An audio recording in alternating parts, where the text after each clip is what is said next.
La palabra del Señor, el Evangelio de Marcos, en el capítulo 10.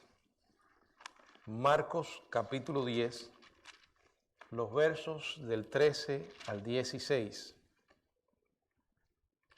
Marcos 10, del 13 al 16. Dice la Biblia, y le presentaban niños para que los tocase, y los discípulos reprendían a los que los presentaban.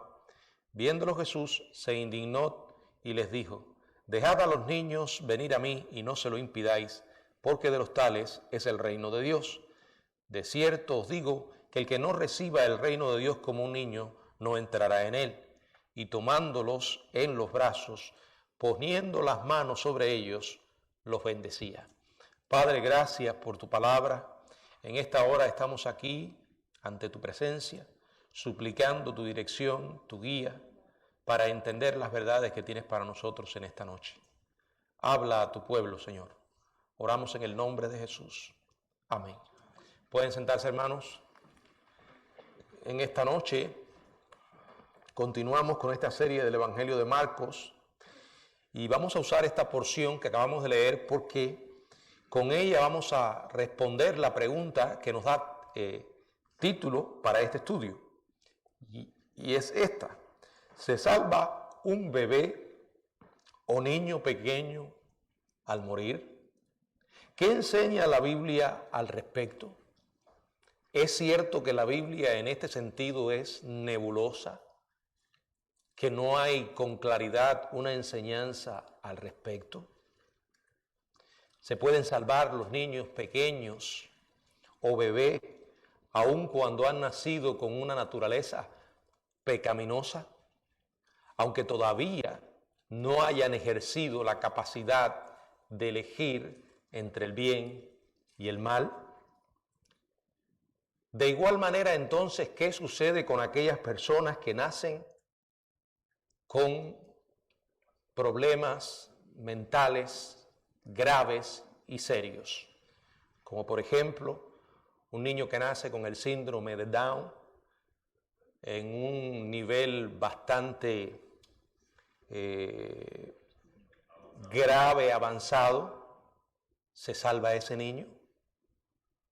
¿Qué sucede con una persona que ha estado viviendo en esta tierra unos 50, 60, quizás hasta 70 años y de pronto pierde su capacidad mental?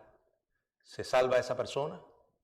Bueno, vamos a intentar responder a todas esas preguntas, pero nos queremos enfocar específicamente, y digo que vamos a intentar responder esas preguntas porque las vamos a abordar, porque se relacionan con el tema. Pero el tema en que nos vamos a enfocar específicamente es, ¿se salva un bebé o niño pequeño al morir? Bueno, el incidente sobre el que leímos de Marcos 10, del 13 al 16, es narrado en los tres evangelios sinópticos. Aunque breve, el suceso es de gran importancia porque contesta a esta pregunta de lo que sucede eternamente con los bebés o niños pequeños cuando mueren. La respuesta de Jesús, que de los niños es el reino de los cielos, el reino de Dios, era totalmente contraria a la opinión que dominaba dentro del judaísmo apóstata de aquella época. Recuerden que los fariseos se movían sobre un sistema de legalismo, de obras de justicia. Entonces, en ese sistema, los niños eran incapaces de entender o guardar la ley. Eran incapaces de realizar buenas obras y con estas buenas obras ganarse la salvación. Entonces, los niños, según este sistema retorcido y equivocado, no tenían semejante bendición de disfrutar del reino de Dios. Así que la enseñanza que Jesús trae, nueva, totalmente innovadora para la costumbre de la época, y al identificar a los niños como parte de su reino, a pesar de ser ellos incapaces de hacer alguna cosa para ganar la salvación, Jesús hizo mucho más que enfrentar los conceptos equivocados de los fariseos en su religión. Como cualquier realidad, la salvación de tales niños es una ilustración bíblica poderosa de la verdad de que la salvación es algo que se obtiene solo por gracia. Bueno, esta es una enseñanza a lo largo de todas las Escrituras. Es por fe, no por obras, para que nadie se gloríe. Es por gracia. No hay absolutamente ningún ser humano que pueda llegar al cielo por sus propios medios. No solo los niños que son incapaces de decidir entre el bien y el mal, que todavía permanecen en su estado de inocencia, sino todo ser humano. Ningún ser humano puede llegar al cielo por sus buenas obras. La Biblia es clara, es por fe, no por obras, para que nadie se gloríe. Ahora, hay varias escenas que encontramos en estos pocos versos. Y meditando en esas escenas, podemos encontrar la realidad que responde a esta importante pregunta. Todavía me parece inconcebible, pero sucede, que alguien pueda enseñar que los niños inocentes, incapaces de elegir entre el bien y el mal, no se salven. Y más cuando nosotros creemos la realidad de que Cristo murió por todos los pecadores. Lo que sucede con aquellos que no son niños es que para disfrutar los beneficios de la salvación, los beneficios del sacrificio de Jesucristo, todo hombre tiene que hacer dos cosas: arrepentirse y creer. Pero si esa persona es incapaz de hacer esas dos cosas, ya estamos hablando de algo diferente. Aun cuando haya heredado una naturaleza pecaminosa, porque no solo somos pecadores por herencia, heredamos la naturaleza pecaminosa de Adán y Eva, sino también por práctica, porque cuando llegamos a la capacidad en que podemos elegir, todos elegimos el mal. Pero una criatura que todavía no es capaz de distinguir entre el bien y el mal, que la Biblia llama inocentes, es absurdo que esa persona sea condenada. Pero hay quienes los enseñan y van más lejos. Tienen el atrevimiento de decir que no hay versos en la Biblia que digan tal cosa de manera directa. Y yo les voy a hacer una pregunta. Una simple lectura de la Biblia, por ejemplo, en este pasaje que tenemos ante nuestros ojos, ¿no enseña eso? Pastor, pero ahí está hablando más allá de los bebés, ahí está hablando de aquellos que son como niños, porque dice que si no somos como niños, es cierto, pero la ilustración que está empleando es la de un bebé. Y como vamos a ver por el Evangelio de Lucas, la palabra que emplea Lucas para hablar de niños se está refiriendo a bebés. Es decir, que aunque esté yendo más allá del simple niño, está usando al niño. Y está diciendo de los tales es el reino de los cielos. Bueno, ya entonces me adelanté y ustedes saben cuál va a ser la respuesta. Pero veamos estas cuatro escenas. Primero, padres que buscan bendición para sus hijos. Dice el verso 13, la primera parte, y le presentaban niños para que los tocase. Por lo general era una costumbre de los padres judíos llevar a sus niños ante los ancianos en la sinagoga local o ante prominentes rabinos para que ellos pronunciaran bendición sobre las criaturas.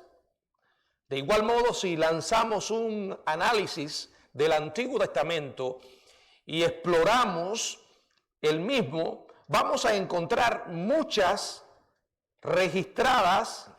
bendiciones registradas de padres a sus hijos. Por ejemplo, Noé, en el libro de Génesis capítulo 9, versos 26 y 27. Tenemos también a Isaac en Génesis capítulo 27, verso del 1 al 4. Tenemos el caso de Jacob bendiciendo a sus hijos, Génesis 49, 28. O sea, era una práctica muy común en el Antiguo Testamento. Ahora Jesús, no sabemos, la Biblia no nos da detalles en cuanto a Jesús sonriendo. Sí habla de Jesús llorando. Pero aunque la Biblia no lo diga, yo creo que Jesús se rió. Claro que se rió. La risa no es pecado. Y probablemente haya reído muchas veces. Y lo que sí creo es que el carácter de Jesús como humano era un carácter atractivo. Era una personalidad que atraía y caía bien, sobre todo a los niños. Miren, los niños no se sienten atraídos por personalidades desagradables. Ellos son genuinos. Y si usted ve a alguien que no es bueno con los niños, es probable que algo esté mal en su personalidad, porque ellos son muy abiertos con las personas que les caen bien. Y ustedes saben por las Escrituras que Jesús tenía una comunicación muy especial con los niños. Le atraían, los niños se sentían atraídos por él y él por los niños. De hecho, muchos padres se los llevaban para bendecirlos. Mateo capítulo 19, verso 13, ¿qué dice? Mateo 19, 13. Entonces le fueron presentados unos niños para que pusiese la mano sobre ellos y orase. Y los discípulos les reprendieron. Nuevamente ahí se nos habla de cómo los niños eran traídos a Jesús. Ahora, el hecho de que Jesús sintiera afecto por los niños no lo convertía en un ingenuo sentimental respecto a ellos. Jesús entendía claramente, como Dios, que los niños también son pecadores. Aun cuando se trate de bebés o niños pequeños. Niños, la palabra que se emplea es la palabra paidía, es un término general para hijos. No obstante, en su relato de este incidente, Lucas emplea una forma de la palabra brepos, que se refiere específicamente a bebés por nacer o bebés recién nacidos o pequeñitos. Y de estos es lo que estamos hablando en el texto. Muchos padres en la gran multitud que veían el amor y la majestad del Señor, o sea, veían el amor, el poder y la majestad del Señor, que oían sus predicaciones, sus enseñanzas acerca del reino, de la salvación, de la vida eterna, llevaban los niños a Jesús para que Él los tocara, los bendijera, como dice el texto que acabamos de leer, y orara por ellos. Se trataba de padres que querían que sus hijos llegaran a conocer a Dios, que fueran parte de su reino, que tuvieran vida eterna. Creo que eso es algo que todo verdadero padre desea para sus hijos, ¿verdad? Ellos querían que Jesús orara por el bienestar espiritual de sus hijos, que Dios les mostrara su gracia, su favor. Lo primero que vemos aquí es padres que buscan la bendición de sus hijos. Ahora vemos en esta otra acción los discípulos reprendiendo a los padres. Verso 13, la segunda parte. Y los discípulos reprendían a los que los presentaban. Tristemente, todavía aquí los discípulos estaban influenciados por el sistema de obras de justicia en que se habían criado. Tenían inyectada en las venas el sistema religioso. No estaban de acuerdo con el entusiasta deseo de los padres de que Jesús bendijera a sus hijos. Probablemente estaban mirando a los niños allí como una interrupción al ministerio del Señor y estaban reprendiendo a los padres por servir de interrupción. Reprender se traduce de una forma del verbo epitemao, variante intensificada del verbo timao, significa censurar, regañar. En la segunda carta a los Corintios, capítulo 2, verso 6, se traduce como reprensión. En realidad lo que estaban haciendo era eso. Estaban regañando, censurando, reprendiendo a aquellos padres que traían los niños a Jesús. Y la tercera escena que vemos ahora es la respuesta de Jesús ante la actitud de sus discípulos. El Señor se enoja con los discípulos y bendice a los niños. Verso 14, disculpen. Viéndolo Jesús se indignó y les dijo: dejad a los niños venir a mí y no se lo impidáis, porque de los tales es el reino de Dios. Jesús está mirando lo que los discípulos acaban de hacer, ese reproche exagerado a los padres, que lo que tenían era el deseo de que sus hijos recibieran la bendición de Él. El verbo traducido indignó es una expresión fuerte. Quiere decir que el Señor se enojó, se molestó, se disgustó por lo que ellos estaban haciendo. El Señor se molestó en gran manera por el modo en que trataron a los niños. Sin embargo, aquí el Señor no reprende a los padres, reprende a los discípulos por lo que ellos estaban haciendo, pero no reprende a los padres por traerle a los niños. No se dice nada de la condición espiritual de estos padres. Aquí hay silencio sobre esto, no sabemos si eran cristianos, si eran creyentes o eran incrédulos. Aquí el punto es la fe de los niños. Ellos no son por decisión propia incrédulos o creyentes conscientes. No pueden recibir ni rechazar la verdad de la salvación. Sabemos que va a llegar un momento en que esto lo van a poder hacer. La gran pregunta es, ¿cuándo? Creo que es un error establecer una fecha o un momento exacto, porque no lo sabemos. Tampoco sucede con todos los niños en la misma edad. Solo podemos saber que hay un periodo en que los niños son incapaces de tomar decisiones. Usted ve a un bebé y las cosas que ellos hacen, yo le decía que esa es una de las cosas que me atraen de los niños pequeños, ¿verdad? Mirar a esa criatura y aunque usted sepa que son pecadores por naturaleza, todavía no son capaces de pecar por decisión. Y las cosas que ellos hacen no las hacen por maldad, como nosotros las hacemos. Ahora sabemos que ese niño va a seguir desarrollándose, creciendo, y en un momento sí va a ser capaz de saber lo que está haciendo y de tomar una decisión. Si usted me pregunta, yo creo en la conversión de los niños. De hecho, he oído testimonios de personas que conocieron a Cristo siendo niños, bien pequeños. No estoy hablando de bebés ni de niñitos. El problema es que no podemos, vuelvo a repetir, establecer la edad exacta, el momento. El único que es capaz de hacer eso es Dios.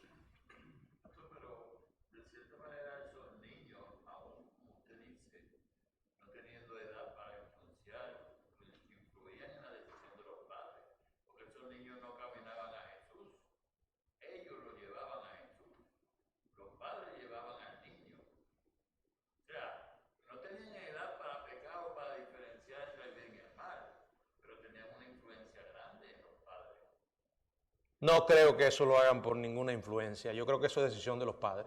Ellos, los padres que llevaban los niños a Jesús, no estaban bajo ninguna influencia de los niños. Pero no lo llevaban al mal. No lo deseaban. Se llevaban a Jesús, al mero como dicen. Pero bueno, eran decisión de los padres. Ahí era una clara decisión. Esos niños eran incapaces de de ejercer una influencia sobre ellos. A ver, Sí, es como usted decía al principio. Había una costumbre. era una costumbre. Jesús ya era conocido como un gran maestro. Seguidor, o sea, lo seguían multitudes. Los padres, porque era un maestro, bueno, para que los vendiera. No, y de hecho, como dijimos, en el Antiguo Testamento está lleno de ejemplos de que esto era una práctica muy común, no solo por Jesús o para Jesús, sino para todos los rabinos respetados. Eran llevados para que el rabino le diera la bendición, pero ahí no era decisión ¿cómo se llama? De los niños. Repito, no sabemos si eran creyentes o no. La respuesta del Señor para los discípulos fue enfática. Les dijo: dejen a los niños que vengan a mí y no se lo impidáis. Era esencial que a los niños se les dejara ir a Él. E inmediatamente les dice: porque de los tales es el reino de Dios. Aquí el reino de Dios es la esfera de la salvación. Preste atención, esto es una declaración incondicional. No hay advertencia, no hay condiciones, no hay restricciones adjuntas. Él no la aplica únicamente a los hijos de los judíos fieles. No la aplica únicamente a niños circuncidados o bautizados. Él no la aplica a los niños que algunos podrían considerar elegidos. Solo a aquellos bebés presentes en esta ocasión.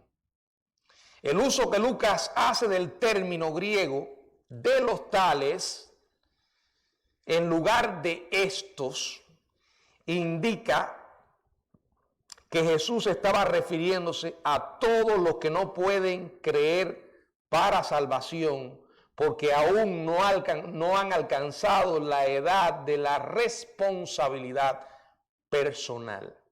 Y esto no solo se aplica a los bebés, los niños pequeños. Esto también se aplica, como dije al principio, mencioné la pregunta, a aquellos que nacen con una enfermedad mental y que toda la vida han tenido la mente de un niño. Y eso lo hemos visto en la historia, lo hemos visto en la experiencia humana. Yo mencionaba el caso de los niños con síndrome de Down, que aunque este síndrome tiene distintos niveles, hay algunos que lo padecen y prácticamente llevan una vida normal. Hay otros que están severamente dañados y tienen la mente de un niño. Yo no sé si he contado esta historia. En una ocasión estaba haciendo visitas en el pueblo y llegué a una casa y comienzo a conversar con una anciana y empiezo a hablarle de Jesucristo. Y en el medio del sermón y de la predicación, siento que alguien viene y me da una tremenda nalgada. Imagínese que a usted le suceda eso, que usted esté predicando y esté hablando de Cristo y de pronto ¡ra! Me quedé así y yo decía, pero ¿quién fue el fresco, el atrevido? No quiero ni mirar para atrás. ¿Cómo me voy a volver? Me voy a buscar un problema. Entonces, ustedes no se imaginan todas las cosas que me pasaron por la cabeza. Y cuando me volví, era una muchachita llamada, creo que era Hildita. Claro, no era una muchachita ya, era una mujer, pero ella padecía del síndrome de Down severamente. Después de todo, le di gracias a Dios que fue ella. Pero así son, ¿cómo se llama? Niños. Sí, exactamente. No han avanzado en su mente. Y esto también se aplica a eso. Ahora, muy diferente es aquel que después de haber vivido toda una vida, o media vida, o parte de su vida, pierde la mente.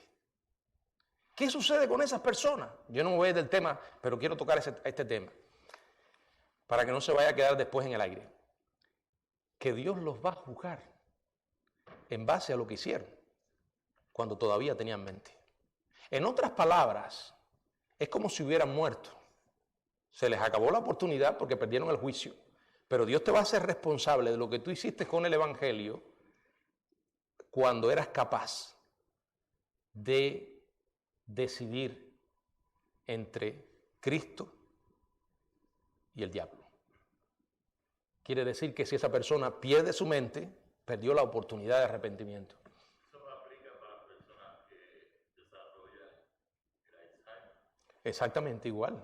Igual, cuando una persona llega como decía alguien, el hermano me citaba el texto de acuérdate de tu Creador en los días de tu juventud, antes que vengan los días malos. O sea, Dios nos hace, por eso uno no sabe cuándo va a ser la última oportunidad, ¿verdad? Aunque el Alzheimer es una enfermedad que se va dando paulatinamente, ¿me entiendes? Pero volviendo al asunto de los niños, es obvio que Jesús nunca pronunció una bendición sobre personas que estuvieran fuera del reino. Nunca bendijo a aquellas personas que pertenecían al reino de Satanás. Nunca. Porque están bajo maldición.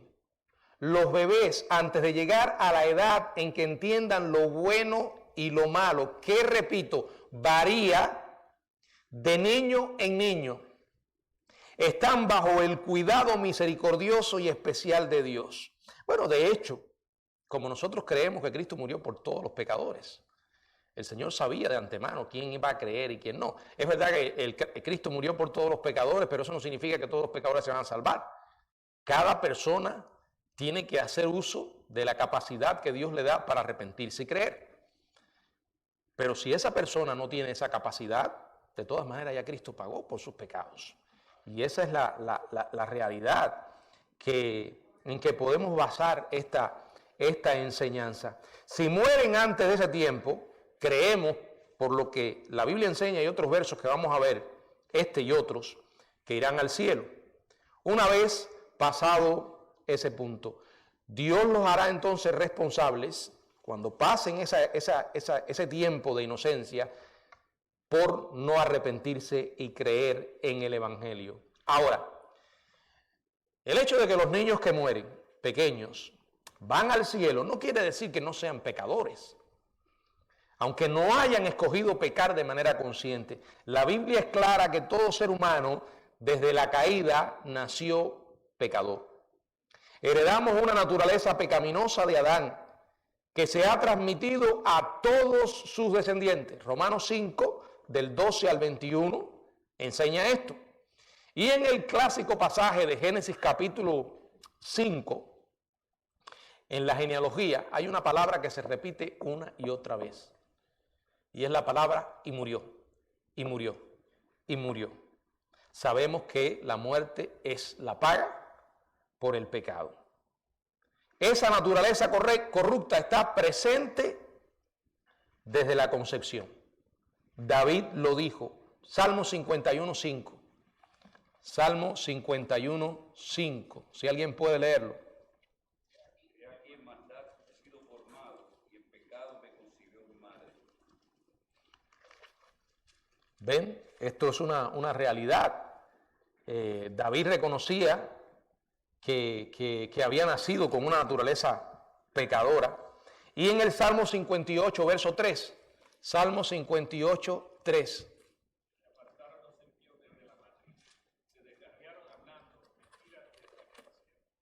Dice que se apartaron desde la matriz. El pecado está presente.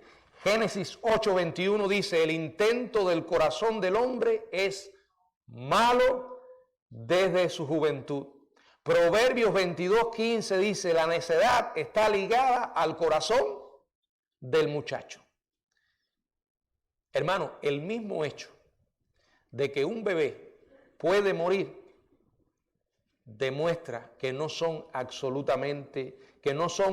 moralmente neutrales, son pecadores, ya que la muerte resulta del pecado y es la paga por el pecado. Repito, la paga por el pecado es muerte. ¿Será basado en esos versos que usted leyó que la Iglesia Católica bautiza a niños para que se salven? Es posible, de hecho ellos lo hacen como un pacto. De hecho hay mucha semejanza entre la creencia católica sobre el bautismo y también algunas posiciones reformadas sobre el bautismo. Ellos lo ven como un sustituto de la circuncisión, como una promesa. Es probable, no le puedo responder con exactitud pero la realidad es que el hecho de que los niños mueran es que son pecadores. Ahora, no es cierto que estos niños tengan vida eterna y luego la pierdan una vez que llegue a la condición de la responsabilidad. Porque por definición la vida eterna no puede ser menos que eterna. Pero lo que sí sabemos es que Dios puede otorgarle gracia a esos niños por cuanto Cristo también pagó por ellos. Hay varios pasajes de la Biblia que nos ayudan a confirmar esto. Por ejemplo, Dios se refirió, y todos estos pasajes nos enseñan que Dios ve a los niños ante sus ojos como inocentes. Por ejemplo, Deuteronomio 1:39, si alguien puede leerlo.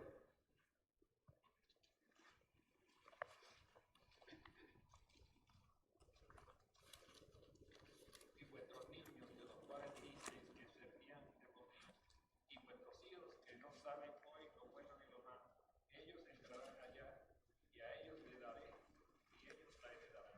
Presten la atención a una expresión que el Señor emplea aquí, y es para referirse a los niños pequeños en Israel, y habla de ellos como que no saben hoy lo bueno ni lo malo. También puede referirse a quizás a algún caso que haya en Israel que tuvieran en ese momento de algún niño con problemas mentales, porque eso también no es algo de nuestros días solamente, ¿verdad? Dios retuvo su juicio sobre Nínive en parte a causa de los niños. ¿Qué dice Jonás 4:11? Jonás 4:11, si alguien puede leerlo. Y no tendré yo piedad de Nínive, aquella gran ciudad donde hay más de 120,000 personas, que no saben discernir entre su mano derecha y su mano izquierda, y muchos animales. Fíjense, está hablando y dice que había niños en la ciudad que no sabían discernir entre su mano derecha y su mano izquierda. Y también menciona a los animales. Y ya que no tienen suficiente edad para saber la diferencia entre lo correcto y lo incorrecto, ellos no son culpables de quebrantar la ley de Dios y son inocentes delante de Él. Por ejemplo, Jeremías, capítulo 19, verso 4 y verso 5. Observen cómo Dios se refiere a los niños pequeños que eran sacrificados a Baal. Jeremías 19, 4 y 5. Porque me dejaron y enajenaron este lugar y ofrecieron en él incienso de dioses ajenos, los cuales no habían conocido ellos, ni sus padres, ni los reyes de Judá, y llenaron este lugar de sangre de inocentes, y edificaron lugares altos a Baal, para quemar con fuego a sus hijos en holocaustos al mismo Baal, cosa que no les mandé, ni hablé, ni me vino al pensamiento. Es increíble ver cómo el pueblo de Israel se había degradado, ¿verdad? Hay gente que van hoy a Israel y se escandalizan del actuar Israel, porque dicen, que Israel, el Israel de hoy no es muy diferente al Israel bíblico. Y en aquellos tiempos ellos contaron con la presencia de Dios de una manera muy especial, los profetas, y aún llegaron a estas cosas abominables. Entre una de las prácticas era quemar, pasar por fuego a sus hijos. Ahí habla de sangre inocente, los niños sacrificados a Baal. Ezequiel capítulo 16 verso 21, no lo vamos a leer, pero allí llama a esos niños mis hijos, mis hijos.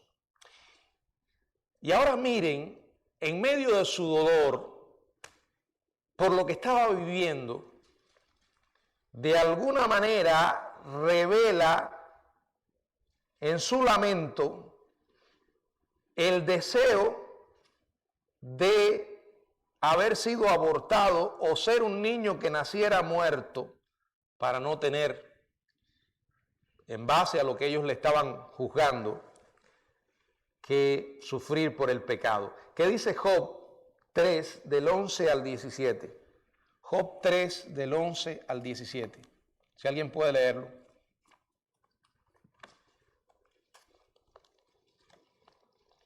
¿Por qué no morí yo en la matriz? Respiré al salir del vientre. ¿Por qué me recibieron las rodillas y los pechos para que mamase? Pues ahora estaría yo muerto y reposaría, dormiría, y entonces tendría descanso. Ven, observen en todo este pasaje cómo él habla de tener descanso, de reposar. Tan intenso era el sufrimiento que Job deseó haber sido abortado, ser un niño que naciera muerto y entrar directamente al cielo, al reposo celestial. Yo creo que quizás el pasaje más claro del Antiguo Testamento sobre la salvación de los niños que mueren se halla en el segundo libro de Samuel, capítulo 12. Vamos a ir allí al segundo libro de Samuel. Ahora vamos a ir sobre los versículos. Segundo libro de Samuel, capítulo 12.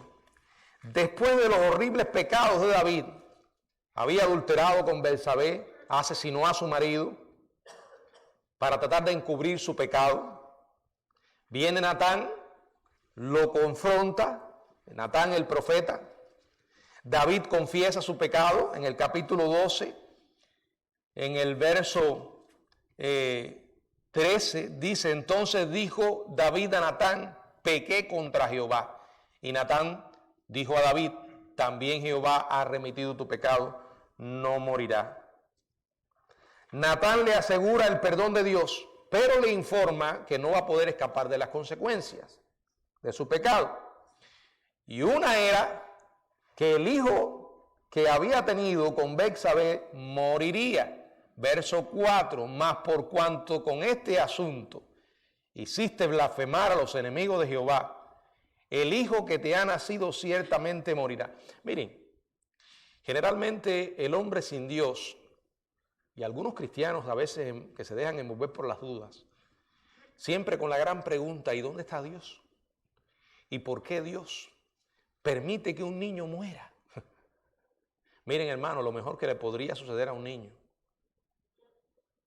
Claro, los padres que quedan vivos no lo entenderían, pero lo mejor que podría pasarle a un niño que nace y que después va a crecer y quizás nunca llegue a conocer a Dios, es que el Señor se lo lleve prematuramente, por cuanto creemos que va directamente a la presencia de Dios. Y allí murió ese niño. Alguien podría decir, bueno, ¿y qué culpa tenía el niño? Bueno, el niño no tenía culpa, pero sus padres sí. Dios se llevó al niño con él. Durante 7 días el rey ayunó y oró por él. Cuando percibió que el niño estaba muerto, miren lo que hizo. Entonces, verso 20, David se levantó de la tierra, se lavó, se ungió y cambió sus ropas. Entró a la casa de Jehová y adoró. Después vino a su casa y pidió y le pusieron pan y comió. Entonces, en el verso 21 le dijeron sus siervos, ¿qué es esto que has hecho? Por el niño viviendo aún, ayunabas y orabas. Muerto él, te levantaste y comiste pan. David explica que mientras el niño aún estaba vivo, había esperanza de que Dios se ablandara o cambiara su plan y salvara la vida del niño. Verso 22. Y él respondió, viviendo aún el niño, y ayunaba y oraba, diciendo, ¿quién sabe si Dios tendrá compasión de mí y vivirá el niño? Pero después que el niño murió, no tenía más sentido seguir ayunando. Verso 23. Mas ahora que ha muerto, ¿para qué he de ayunar? ¿podré yo hacerle volver? Preste atención a esto. Yo voy a él, mas él no volverá a mí. El rey sabía que después de su muerte estaría en la presencia de Dios. ¿Qué dice el Salmo 17:15? Salmo 17:15.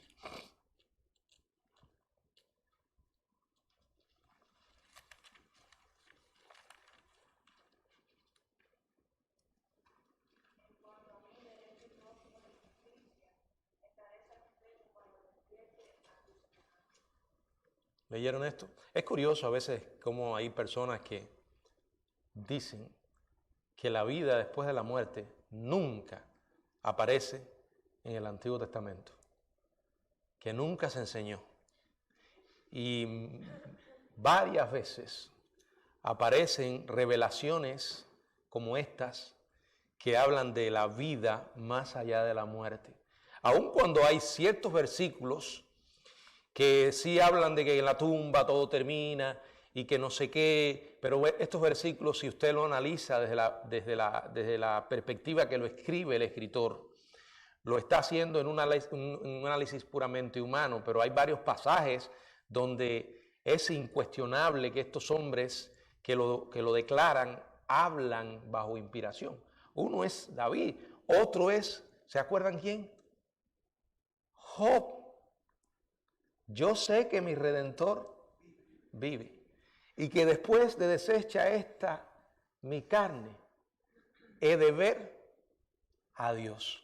Increíble. Él está hablando de la resurrección, está hablando de la esperanza, de la vida más allá. Y era Job.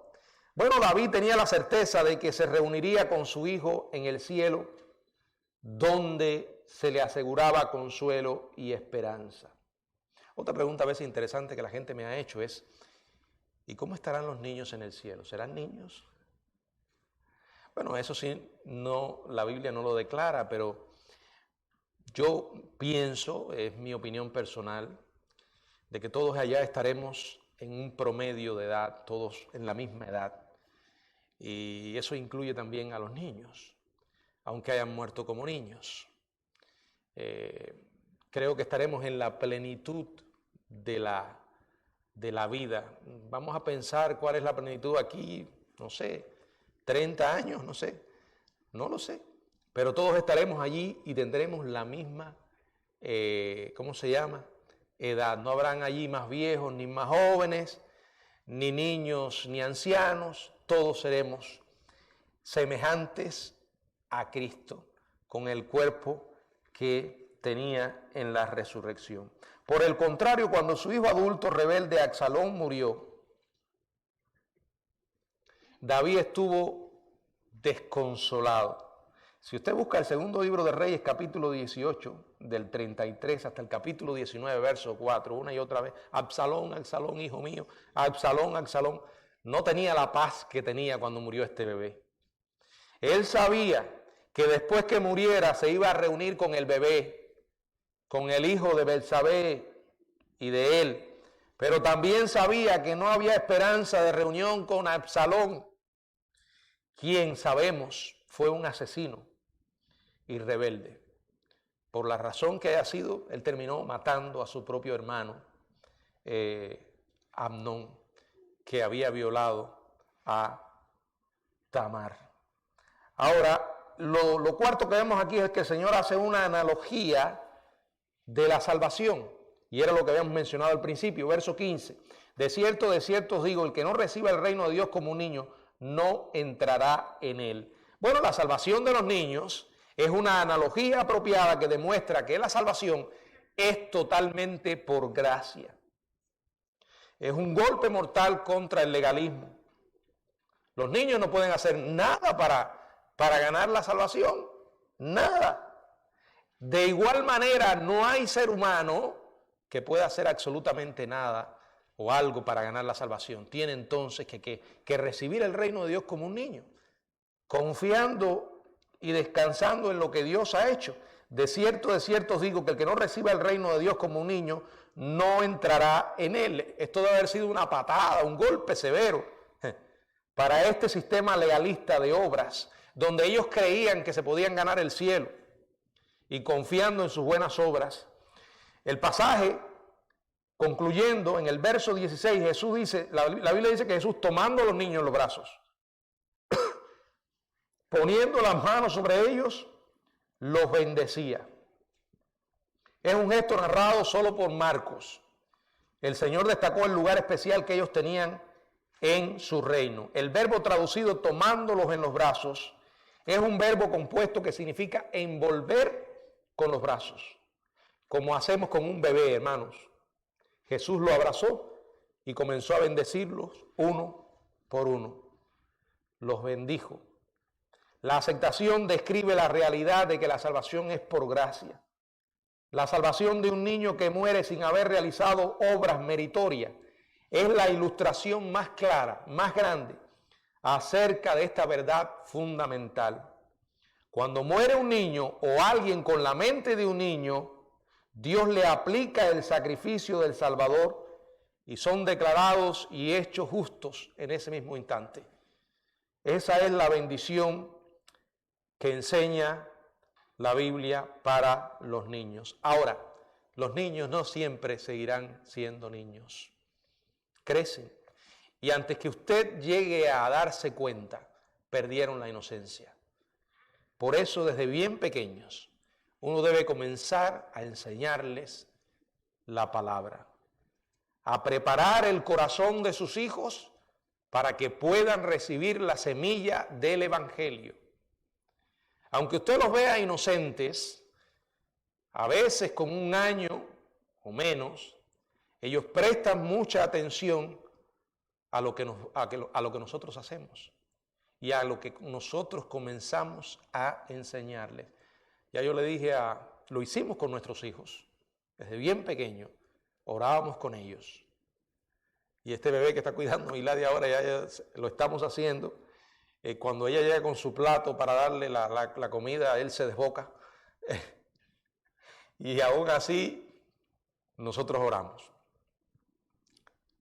Pero ya él le llama la atención, si tienen el plato ahí, ¿por qué no me lo dan? ¿Qué hacen ellos? A ver. Sí, el nietecito mío, niño criado en el Evangelio, entonces tal parece que por lo que ha escuchado en la escuela dominical, la iglesia que va, a la edad de 7 años, hace 1 año aproximadamente, sorprendió a mi hija diciéndole, mamá, yo quiero aceptar a Cristo como mi Salvador. Ella no le dudó ni nada. Bueno, si salió de él, pues ella lo ayudó a dar el paso. Y ahí está mi hijo, mi nieto, gracias al Señor. A sus 7 años recibió al Señor. Qué bueno. No, yo he visto casos. Ahora, una de las cosas que yo digo es, asegurémonos de que realmente ellos entendieron. Eso es algo sumamente importante. Pero sí hay que hacer una parte y hay que preparar el corazón de los hijos. Esa es la prioridad que debemos tener los que hemos sido padres, los que somos padres, con mayordomos en la vida de nuestros hijos. Recuerde, al final ese es el verdadero éxito de la paternidad y de la maternidad, es el verdadero éxito en la vida. Si esas criaturas que Dios te ha dado, tú las amas, creo que desearías pasar no solo la vida con ellos, los años que Dios te dé, sino sobre todo la eternidad. La eternidad. Porque ¿de qué sirve que ganen el mundo entero? No pierda el enfoque, amado padre o madre. No se engañe porque su hijo es ingeniero, que está ganando miles de dólares, tiene tremenda casa. Bueno, uno como padre se alegra de que su hijo y su hija progresen, ¿verdad? Pero no podemos engañarnos. Lo más importante es que ellos conozcan a Cristo. Yo prefiero que mis hijos sean recogedores de basura y cristianos, y no que tengan altos lugares en este mundo y ganen buen dinero si al final se van para el infierno. ¿Se dan cuenta de lo que les digo? Esto es sumamente importante. Si lo creemos mientras estemos vivos, haremos todo lo posible para que ellos conozcan al Señor. Porque la fe no se puede heredar. No importa que yo sea pastor. Eso no va a salvar a mis hijos. Ni que usted sea sobrino del apóstol Pablo. No. Cada uno tiene que tener un encuentro personal. Y mientras más rápido empiece a enseñar a sus hijos de Jesucristo, porque muy rápido empiezan a pecar. Y usted no se da cuenta cuando ya perdieron la inocencia y saben lo que están haciendo. Por eso uno tiene que enseñarles y enseñarles. Y hermano, es muy bonito. A ver, nene, ¿dónde está Jesús? En mi corazón. Sí, eso está bonito, precioso. Pero eso no es una experiencia de conversión. Porque tú le preguntes al niño, nene, ¿dónde está Cristo? En mi corazón. Y hay padres que son tan ingenuos, porque el niño le dice que tiene a Cristo en el corazón. Ay, pastor, ¿usted cree que yo lo puedo bautizar? Asegúrese de que verdaderamente se han arrepentido y han creído. Asegúrese, converse con ellos, pregúnteles, mire su conducta. Lo único que los puede salvar de este tormentoso mundo es una genuina experiencia con Cristo. Porque junto con una verdadera experiencia vienen los principios y vienen los valores, que son los que van a estar en tu alma a la hora de que te enfrentes con esta sociedad tan rebelde. A veces vemos muchachos que se criaron en las iglesias y salieron al mundo a estudiar en universidades y de pronto te das cuenta de que lo cambiaron. ¿Perdió la salvación? Nosotros sabemos que no la perdió. Nunca la tuvo. Porque, bueno, yo pongo el ejemplo de lo que yo viví. Y todos los que sabemos lo que es vivir en un país comunista, sabemos lo que significa que te laven el cerebro todos los días. Intenten lavarte el cerebro, enseñarte que Dios no existe, que la Biblia es un invento, que los americanos son malos y que nos van a invadir. Yo me crié en la escuela con eso. Todos los días repetían lo mismo. A los 16 años conocí a Jesucristo. Y después vinieron momentos difíciles. Pero nada que hicieron pudo arrancar de mi corazón la fe en el Señor Jesucristo. Porque cuando la palabra de Dios nace, nadie la puede arrebatar. Cuando la semilla crece en buena tierra, dice la Biblia que da fruto. Que el Señor nos ayude a que como padre aprovechemos las oportunidades, porque tengo una profunda preocupación por aquellos que tienen la responsabilidad de ser padres en estos tiempos. Porque se van a enfrentar a problemas y tentaciones que nosotros como padres no nos enfrentamos. Y lo triste es que la mayoría están dormidos. No se dan cuenta el peligro que tienen que enfrentar. Miren, el diablo no descansa en sus ataques. El bombardeo mental, psicológico, es constante.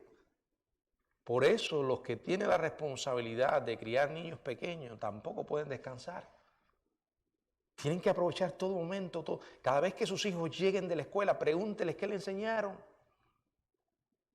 Y cuando le diga lo que le enseñaron, entonces ahora ustedes tienen que enseñarles lo correcto. No pierda tiempo. Sea brutalmente honesto en temas que quizás en otro tiempo eran tabú. Pero ahora no pueden ser tabú. Los temas sexuales no pueden ser tabú. Tiene que, pero pastor, ellos no saben, que no saben. Que no saben, si usted no les enseña y habla con ellos de esos asuntos, otro lo va a hacer. Y lo va a hacer de manera equivocada. Hable con ellos. Yo sé que a veces es difícil para uno como padre tocar estos temas. Pero hermanos, Hoy esos temas son tocados en las escuelas muy pronto y no le están pidiendo permiso a usted. Y les están enseñando basura a los niños. Mire, pastor, y eso es muy cierto, y no solamente en escuelas públicas, pastor, en escuelas privadas, cristianas, no cristianas, cualquiera, en todas están. Nosotros tuvimos una experiencia este año con Jaden. Él vino y me dijo que él estaba molesto porque en la escuela había un niño que se declaró gay. Entonces yo le pregunté al que me explicara. Él me llevó a YouTube. El niño tiene su web, donde él dice que él es bisexual. Yo no le dije nada a Jaden sobre lo que él dijo, solamente hablamos de la homosexualidad y leímos la Biblia y oramos por este niño. E hicimos un compromiso de orar todos los días por este niño.